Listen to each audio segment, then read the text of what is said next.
The Johnson Wax Program with Fibber McGee and Molly.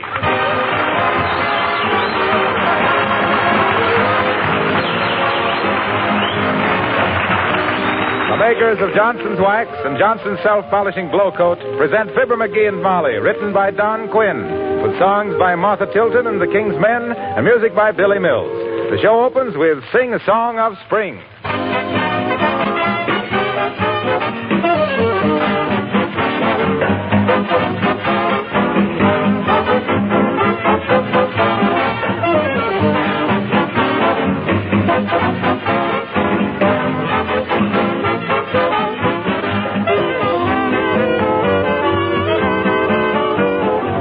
Fibber and Molly will be here in just a moment.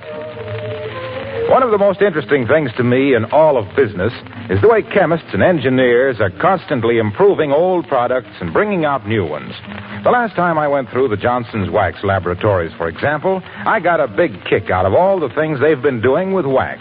Now, you know the regular Johnson products we talk about on this program. Genuine Johnson's Wax for floors, Johnson's Self-Polishing Glow Coat for linoleum, Johnson's Car New Auto Polish, and the new Cream Wax for furniture. But that's not the half of it. The makers of Johnson's Wax have created a great many other wax polishes for special uses. And now they've made a new kind of paint that's got wax in it. They call it Johnson's Wax Enamel. And I can tell you it gives the most beautiful enamel finish I've ever seen. And it's longer wearing and easier to clean, too, because of the wax in it. Dealers are now offering Johnson's Wax Enamel in 19 stunning colors. Why not ask your dealer if he carries it?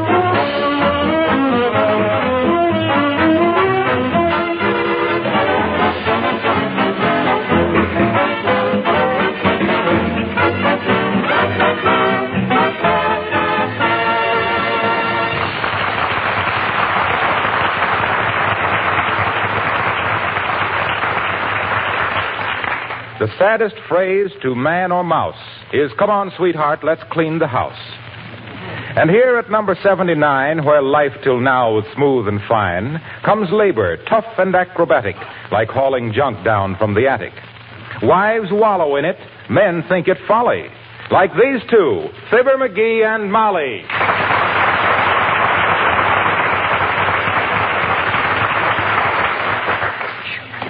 Let's sit down a while and rest, Molly. Are you sweating as much as I am? McGee. Huh? Horses sweat. Men perspire and ladies glow. Okay, so I'm a horse. I'm a pack horse. I'm an overworked, swayback, mistreated beast of burden. Will you please lead me out to the kitchen and fill my trough full of root beer? You can have a root beer later. I want to get all this stuff sorted and thrown away. Now, for instance, look at those books in the shelf there. Yeah? We've got to weed those out, too. Well, which one shall we toss out? Well, let's throw away the two on the ends and keep the one in the middle. What is the one in the middle? Franklin's autobiography. Oh, I want to read that. That Franklin was a great auto. Come in. Hello there, kids. What you doing? Why, hello, Mr. Oldtimer. We're doing a bit of a house cleaning. You want to help? For how much? 2 bits an hour and feed your own Charlie horses.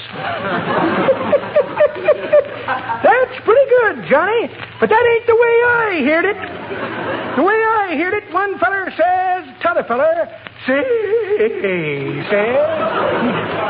"Who's this feller Feudal that's been working with Fibber and Molly?" "Search me," says t'other feller. "Where'd you hear about him?" "In this radio column," says the first feller. "See here? It says, Feudal attempts to be funny on Johnson's Wax Show." Nothing personal, kids. You know how I feel about you. So if you know how I really feel about you, you'll have to take leave more personal than ever. Oh, never was one. Oh, hey. Now what? Got a telegram for you. Oh. Here, Johnny, sign here. Oh, thanks, old-timer. How much of a tip do you usually get? How much you usually give? Oh, nothing. McGee says when you accept a tip, it undermines your character. Yeah. Okay. Give me a quarter and let her topple. Thanks, Johnny.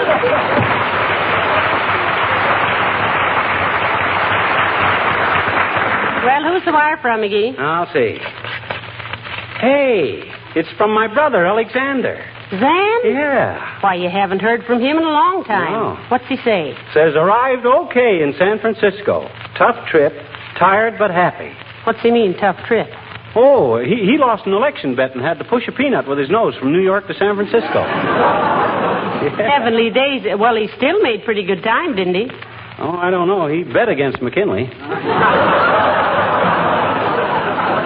Well, let's get busy, McGee. The sooner we get to work, the sooner we'll get through. Yes, and the sooner we didn't start this in the first place, the quicker I'd be much happier right now. If I'd ever realized what you got there. Never you mind. Well, what you blushing about? What you reading? Well, if you must know, it's some old love letters. You mean you've been keeping them things? Sure. You can't get me for a breach of promise now. Here, smell 'em, McGee. What do you mean, smell them? Did I write that bad?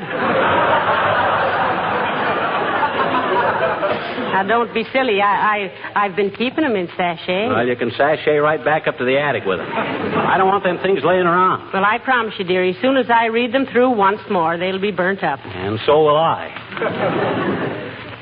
This is a beautiful one. It says... No, please, Molly. Now, not out loud. Somebody might be listening. Well, if they aren't, we'll hear from Racine. But listen. This says, my precious blue-eyed butterfly. Oh, sure. My precious blue-eyed butterfly. Spread your lovely golden wings and fly away with me tonight to a movie. I sure took that flight of fancy into a tailspin, didn't I? You certainly did. Well, maybe my letters weren't so hot, but I had to do something to beat that other guy's time. You mean Otis Cadwallader? Yeah. Otis X. Cadwallader. What do you mean, X-Cadwallader? You know what I mean. He knew you were crazy about Francis X. Bushman, so he put an X in his name, too. Well, I think it was pretty devoted of him to change his name for me. I done better than that. I changed your name for me. Well, anyway. Oh, McGee. Listen to this one. I won't listen. All right.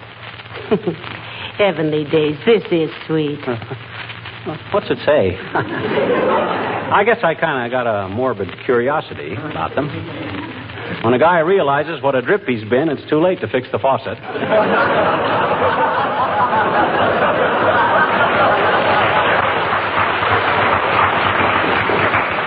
That's an old saying I just made up. Oh, this is beautiful. It says, I'll never forget the time I first touched your little hand. It was inside a bag of popcorn at the ball game.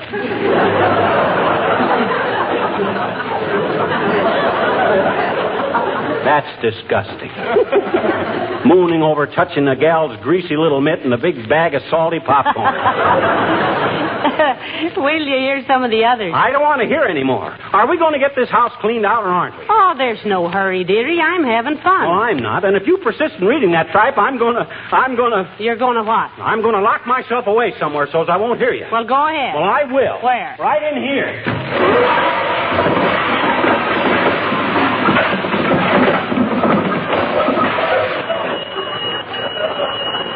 And while I'm in here, I'll straighten out this closet.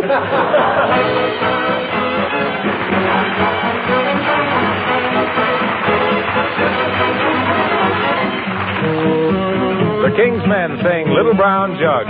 My wife and I live all alone in a little log hut we call our own. We're so happy, warm and snug, as long as we have our little brown jug. Oh, ha, ha, you and me, little brown jug, don't I love thee? Ah, ha, ha, you and me, little brown jug, don't I love thee? When I'm working on my farm, I carry a little brown jug under my arm. I sit me down in the shade of a tree and I say, you fly, don't bother me. Ah, ha, ha, you and me, little brown jug, don't I love thee? Ah, ha, ha, you and me, little brown jug, don't I love thee? Little brown jug goes to my head and makes my nose a rosy red. In the dark it shines so bright and never gets lost on the blackest night. Ah, ha, ha, you and me, little brown jug, don't I love thee? Just we two, me and you, having a great big spree. Little brown jug, little brown jug, little brown jug, little brown jug. My wife and me are as happy as a bug. We get along fine with a little brown jug. I beat her, she beats me. We love each other tenderly. Oh, oh, you and me. jug, don't I love thee? In the winter time you warm my toes. Every time I tip you up, down it goes. You and me, little brown jug, don't I love thee? You and me, little brown jug, don't I love thee? Can't you see? I love the little brown jug for me.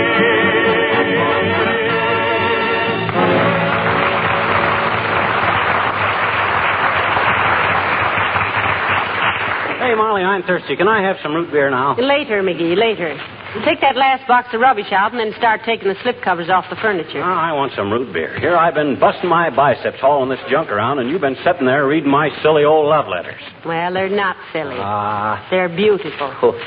Listen, darling, when I hold you in my arms, even the nightingale hushes his song to listen to the music in my heart.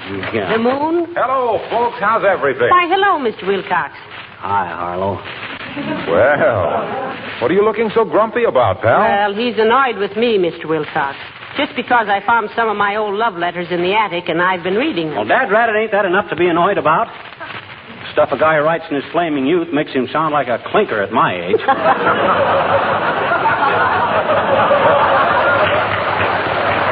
Let me read him one, dearie.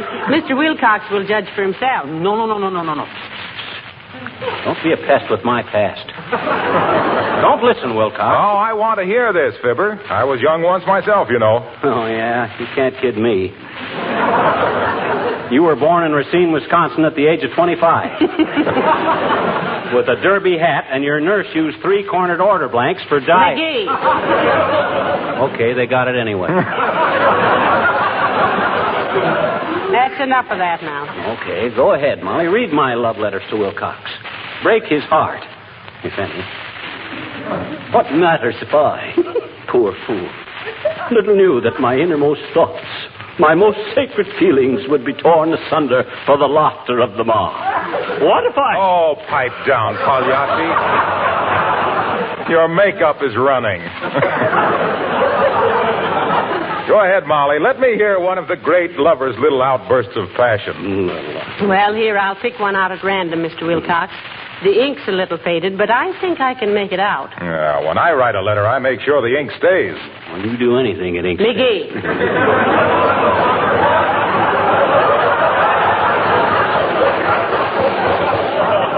Are you ready, Mr. Wilcox? Go ahead. Quote the stupid to me, Cupid.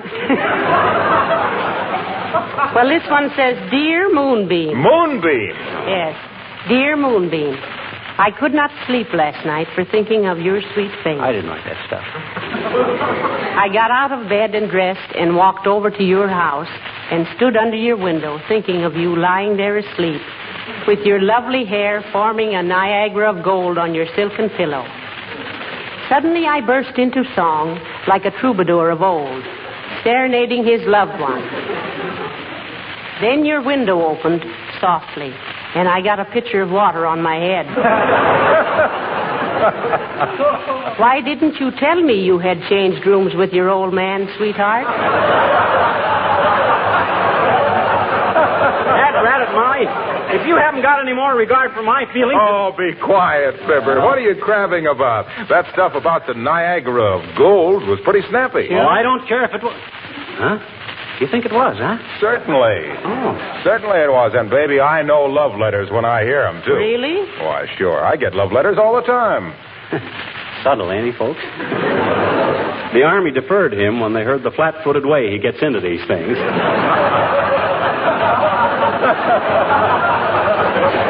Go ahead, Wilcox. Well, listen to this. It's from a lady in St. Louis. Dear Mr. Wilcox, you've brought joy and happiness into the lives of us housewives. Learning about Johnson's self-polishing glow coat has given us time for movies and beauty parlors and bridge parties. We love you for showing us how to protect our linoleum against wear and tear with none of the old-fashioned scrubbing and rubbing and buffing. Oh. The work that used to take us hours, we can now do in 20 minutes or less. So with love to you and Johnson's self-polishing glow coat, I am sending you a little token of affection. Wear it always next to your heart. Devotedly yours, Mrs. Well, never mind her name. Now, that's a love letter that is a love letter. Oh, what did she send you, Mr. Wilcox? A lock of her hair? No, this. A tiny little corner of her linoleum.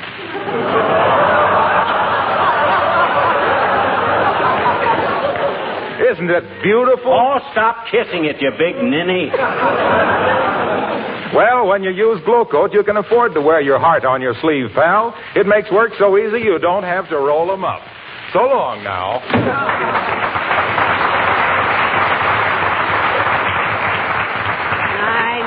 Mr. Wilcox never loses his enthusiasm, does he? The only way Wilcox could lose his enthusiasm is for somebody to lose Wilcox. If anybody'd make me a decent... Oh, McGee, now, we got to get busy. Did you get all that junk carried out? Yes, I did.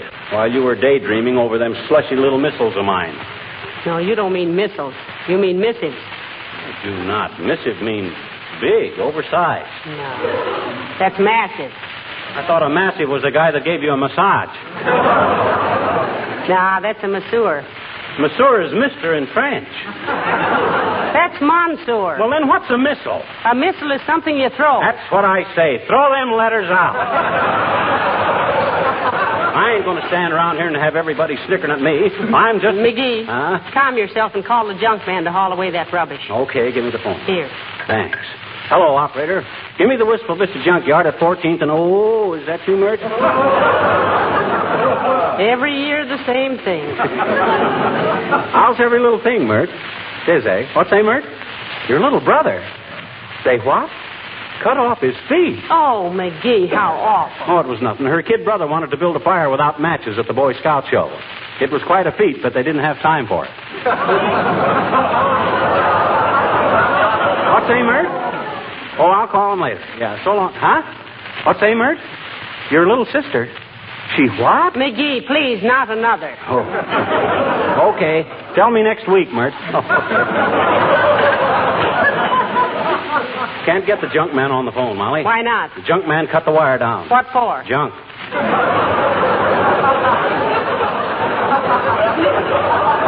Hey, quit reading them letters, Molly. You promised me...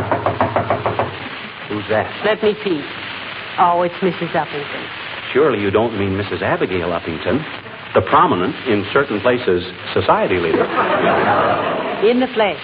In the well-massaged, expensively corseted, slightly flabby flesh. Come in, Mrs. Flesh. Or Mrs. Uppington.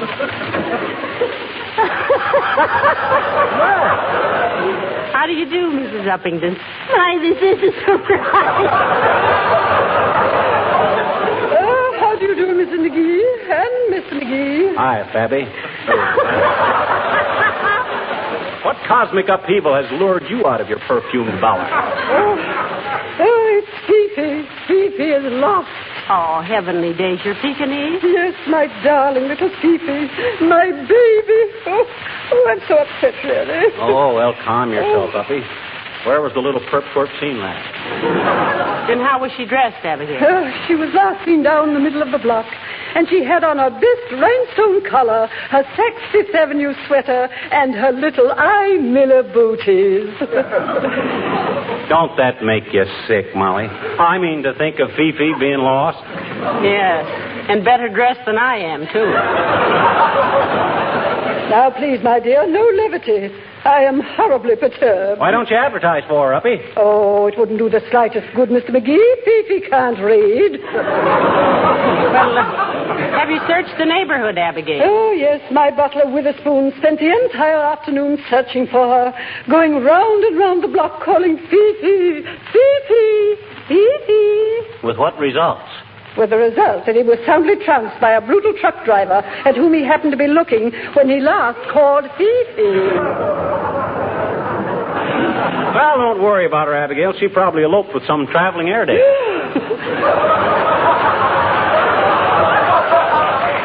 Don't be ridiculous, Mr. McGee.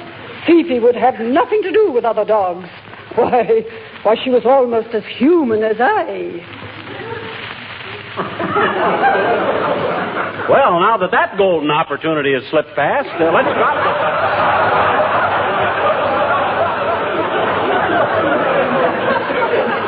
Well, Let's discuss something more amusing. Now, look at these old love letters of mine, Abigail. I found them in the attic. Shall I read you a couple of them? No. Oh, my dear, please do anything to get my mind off poor little Fifi. Oh, I don't know why you're worrying about that mud, Uppy. Oh. Personally, I've always considered Fifi the kind of a dog that shouldn't happen to anybody. Oh. Yes, forget your grief for a minute, Abigail. I want to read you one of these letters. No, Molly, please. Them letters are sacred between me and you. Oh, don't be so fussy, dearie. Oh. Listen to this one, Mrs. Uppington. Oh, darling Molly Cuddle. When you refused to kiss me after the basketball game tonight, you broke my heart into tiny fragments. And, sweetheart, there aren't many cures for a broken heart. Oh, good heavens. Manicures. What's the matter, Uppy? Manicures. Oh, I just remembered. Huh? I forgot and left Fifi at the beauty parlor getting a Marcel and a manicure. Oh, the dear little thing. Why, the little precious must be almost suffocated under that horrible dryer. Oh, now, do excuse me. Oh, Mother's coming, Fifi. Mother's coming.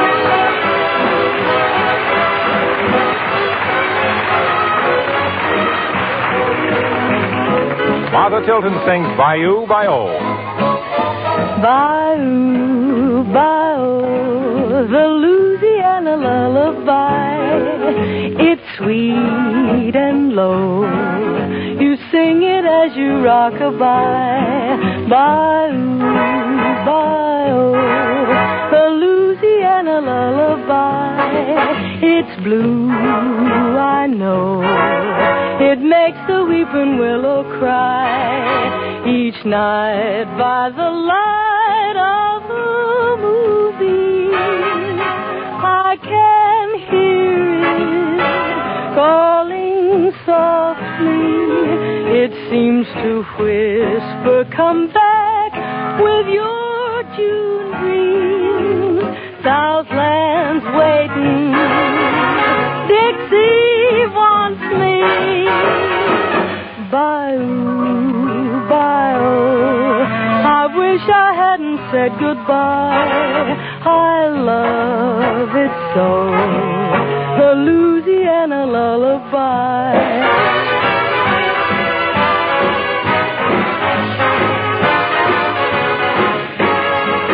Each night by the light of the moonbeam, I can hear it calling softly. Southland's calling, Dixie's waiting. Bayou, Bayou, I wish I hadn't said goodbye. I love it so. It's the Louisiana lullaby. Bayou.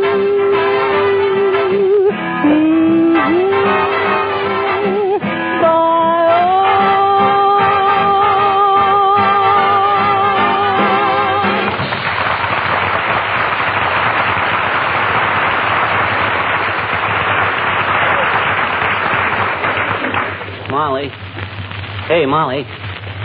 Mrs. McGee. Yes, you speaking to me, dearie? Speaking. I was yelling so loud my thorax will be sore for 7 days. Well, I'm sorry. I was so interested in these letters I didn't hear you. You know, Molly, I got thinking maybe I was wrong about those letters. They're not so bad. They're kind of poetic. Oh, they're pretty drippy, McGee. You were absolutely right about destroying them. No, now, wait a minute, Molly. After thinking it over, after all, you can... Hey, what you going to do? I'm going to throw them out the window onto the trash pile. No. There. Oh, gee, Molly, I don't think you should have done that. Well, you were the one that wanted me to throw them out. Yeah, but after thinking it over and hearing you read them, I know what... Come in.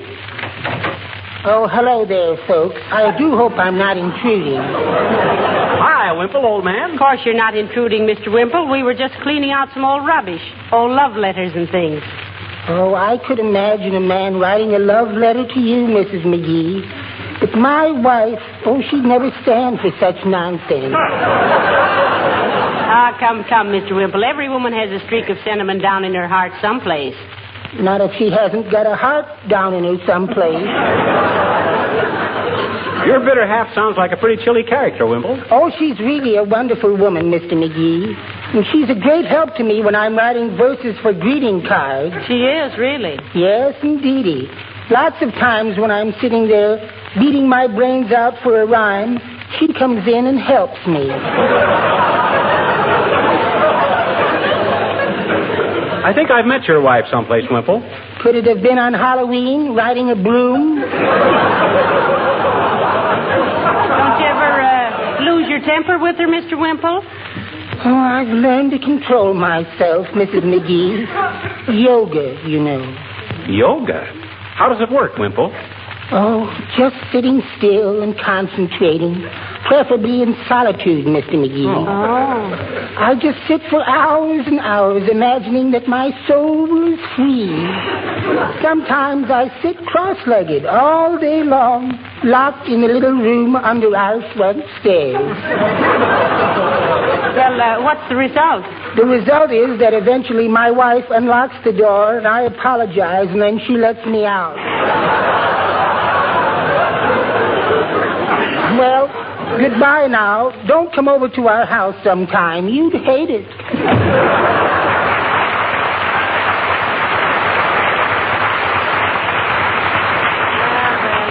Poor Mr. Wimple. You know, he's a little martyr, isn't he? Yeah, but he wouldn't be a little martyr if he was a little smarter. Hey, Molly, can I have some root beer now? Oh, wait a few minutes, dearie. Let's finish our work first. Now, let's see. If you'll take the rugs out and beat them. Oh, dear. Come in. How do you do? Is Moonbeam here? Who, Bud? Moonbeam, otherwise known as Gorgeous Girl, my Peoria Prairie Flower, Sugar Bun, and Gypsy Sweetheart. What on earth is this man... Oh, those letters. You mean even he knows about them letters of mine? Ah, you must be the captain of the Dreamboat. Oh, sure. Alias Tootsie. Alias A Million Kisses from You Know and Desperate. Allow me, Tootsie, to return your letters. And where did you get these letters, sir? Madam, I assure you that I have committed no offense against the postal regulations. I am not a mailbox marauder by nature. I was examining the house next door with a view towards renting it. And passing by your window, I was suddenly struck on the fedora by an avalanche of Billy Doo. And if Billy should do it again, I should be tempted to cram them down his sentimental gullet. Here, Dreamboat. Good day, Moonbeam.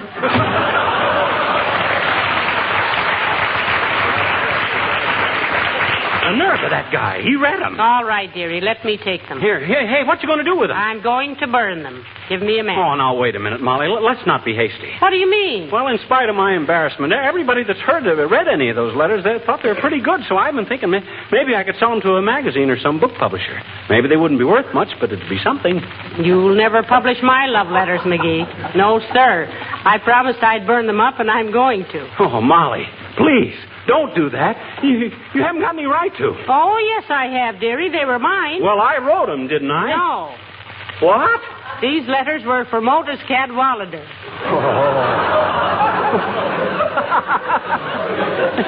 Hey, Moonbeam. Yes, Dreamboat.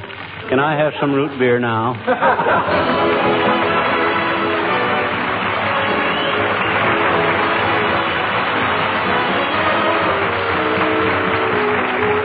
Say, have you seen the new autographed picture of Fibber and Molly that dealers are now offering free? It's really great. An entirely new photograph of Fibber and Molly, and it contains pictures of the cast, too. How can you get one of these pictures for yourself? Listen. All you have to do is buy Johnson's Wax, Johnson's Glow Coat, or any Johnson's Wax polish in pint or pound size or larger. Your dealer will give you the autographed picture free. But I must warn you that his supply is strictly limited. When they're gone, there won't be any more. So see your dealer right away.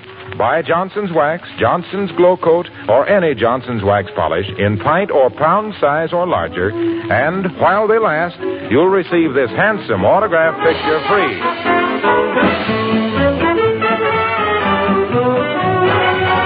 I'm sure glad you threw them letters out, Molly. You don't feel any bad effects from them, do you? You mean, do I feel like crying? No, I mean, did you catch cold? Wading through all that slush? Now, McGee, you're just jealous of Otis Cadwallader. He was a very nice boy and a wonderful dancer. Oh, sure, he was a wonderful dancer. He had to learn to dance. Why did he? The fellas down at the pool room gave him the hot foot so often. McGee. Good night. Good night, all.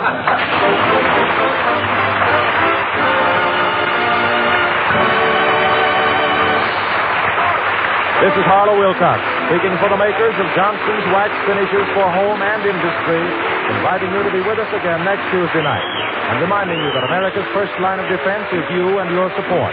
So invest to the best of your ability in defense saving bonds.